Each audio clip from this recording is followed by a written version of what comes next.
आता एक बातमी येते अहिल्यानगर जिल्ह्यातून। अहिल्यानगर जिल्ह्यातील पारनेर तालुक्यातील निघोज येथील वराळ खून खटल्यातील मुख्य सूत्रधार प्रवीण रसाळ याच्यासह 11 जणांची पुराव्याअभावी निर्दोष मुक्तता झाली आहे। प्रवीण रसाळ याला सुनील पवार यास जीवे ठार मारण्याच्या तक्रारीवरून कलम 307 मध्ये न्यायालयाने रसाळसह 11 जणांना पुराव्याअभावी निर्दोष मुक्त केले।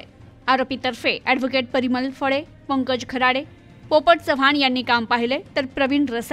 तर प्रवीण रसाळला वराळ खून खटल्यात 2 वर्षापूर्वीच जामीन मंजूर झाला होता। आता 8 वर्षांनंतर रसाळ जेलमधून बाहेर येत आहे।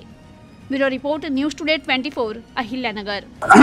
सदरचा खटला हा पारनेर तालुक्यातील एकदम प्रसिद्ध खटला होता।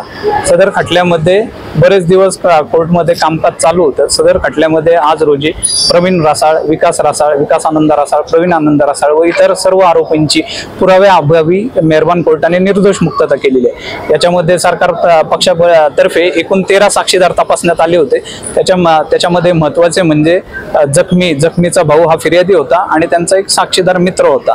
या सर्वांच्या साक्षी झाल्या, त्याच्यामध्ये उलट तपास घेण्यात आला। तसेच याच्यामध्ये जो मेडिकल ऑफिसर होता त्याचा उलट तपास अतिशय महत्त्वाचा कोर्टाच्या दृष्टीने ठरला व त्याच्यात ज्या त्रुटी दिसून आल्या त्या त्रुटी, तसेच इतर साक्षीदारांच्या मध्ये जे त्रुटी दिसून आल्या त्यांच्या जबाबातल्या त्रुटी व त्यांच्या जबाबातली जे काही फरक दिसून आला त्यावरून मेहरबान कोर्टाने त्यांना निर्दोष मुक्त केलेले आहे। आज जिल्हा व सत्र न्यायालय AM पाटील साहेब यांनी प्रवीण रसाळ, विकास रसाळ व त्यांचे इतर आरोपी यांना गुन्हा जो 4/7/2014 रोजी सुनील पवारवर जो हल्ला झाला याबद्दल जो नोंदवलेला होता 5/7/2014 रोजी, आज त्याच्यामध्ये निर्दोष मुक्तता करण्यात आलेली आहे।